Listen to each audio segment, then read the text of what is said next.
હવે 30મો example, limit x tends to 0 root x under root of x square plus x plus 1 minus under root of x plus 1 divide by x square.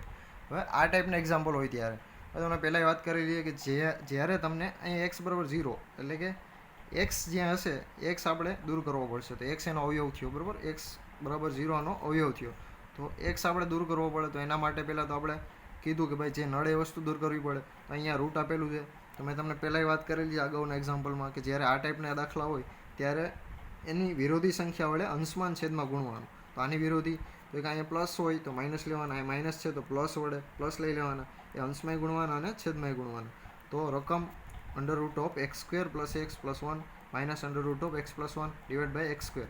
હવે આની વિરોધી સંખ્યા એટલે કે under root of x square plus x plus 1 minus હતા તો plus લીધા વિરોધી સંખ્યા plus under root of x plus 1 same છેદમાં પર એ સંખ્યા વડે ગુણવાનું અંશમાન છેદમાં. હવે એને ગુણીએ આપણે. તો પહેલાં મેં તમને અગાઉ સૂત્ર વાત કરેલી છે કે ભાઈ એમ એ માઇનસ બી એ પ્લસ બી, બરાબર, એ માઇનસ બી એ પ્લસ બી બરાબર એ સ્ક્વેર માઇનસ બી સ્ક્વેર લખી શકાય. તો અહીંયા એની જગ્યાએ આપણે આ વેલ્યુ આપેલી છે, બીની જગ્યાએ આ વેલ્યુ આપેલી છે. તો આ સૂત્ર ટાઈપનું દેખાય છે તમને, બરાબર. તો આ ને આ ગુણાય, બરાબર. તો એ સ્ક્વેર એટલે under root of x square plus x plus 1 A square એટલે આ થયું માઇનસ બી સ્ક્વેર એટલે under root of x plus 1 થયું, બરાબર.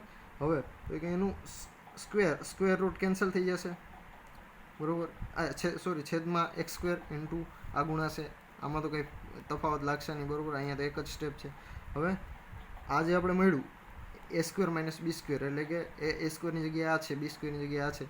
તો અહીંયા અંડર રૂટ અને સ્ક્વેર, તો સ્ક્વેર રૂટ કેન્સલ થશે, બરાબર. રૂટનો સ્ક્વેર કરીએ એટલે રૂટ કેન્સલ થઈ જાય.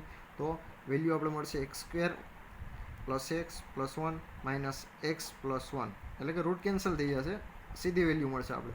અને આમાં આપણે એક્સ સ્ક્વેર ઇન્ટુ આ તો સેમ જ રહેવાની under root of x square plus x plus 1 plus under root of x plus 1, બરાબર. હવે તો કે આનું સદરૂપ આપણે આપીએ તો x square plus x plus 1 minus x, minus બ્રેકેટની અંદર ગુણાશે તો એક્સ માઇનસ થશે, માઇનસ 1 થશે. તો minus x plus x cancel, plus 1 minus 1 cancel. તો કેટલું વધશે? ખાલી એક્સ સ્ક્વેર વધશે, બરાબર. અને છેદમાં તો સેમ એને જ છે, બરાબર, સેમ ટુ સેમ રહેશે.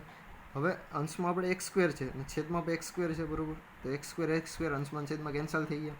તો હવે આપણે જોઈ શકાય કે આપણે એનો અવયવ હતો એટલે કે એક્સ એનો અવયવ, એક્સ બરાબર 0 એનો અવયવ હતો. તો એક્સની જગ્યાએ આપણે 0 ક્યારે મૂકી શકીએ કે એક્સ એકલો હોય તો અહીંયા એક્સ આને ગુણેલા હતા તો આપણે અવયવ અંશમાન છેદમાં કેન્સલ કરી નાખ્યો એક્સ સ્ક્વેર.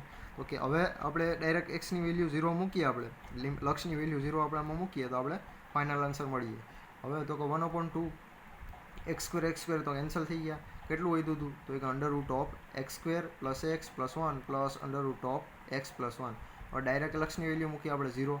તો લિમિટ આપણે આપેલી છે, લિમિટ એક્સ ટેન્સ ટુ 0 આપણે ડાયરેક્ટ આમાં લઈએ 1 અહીંયા 0 plus 1 plus under root of 0 plus 1 એટલે રૂટમાં 1 વધશે. બધી એક્સ તો 0 જ છે, બરાબર. અહીંયા 0 છે તો અંડર રૂટમાં 1 અંડર રૂટમાં 1. તો 1નો આપણે રૂટ કાઢીએ, ગમે એટલે વર્ક કરીએ તો એ તો એક જ રહેવાનું, તટસ્થ સંખ્યા છે એટલે, બરાબર.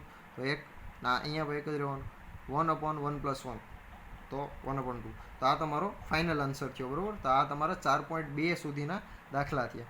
હવે જેટલા દાખલા મેં કરાવી દીધા, બરાબર, એ તો થઈ જ ગયા છે. જે હાર્ડ હતા એ મેં તમને કરાવી દીધા. જે ઇઝી છે, જે તમારે થઈ શકે એમ છે, એ તમારે જરૂર પ્રયત્ન કરવાનો, કેમ કે તમારા માટે જ છે.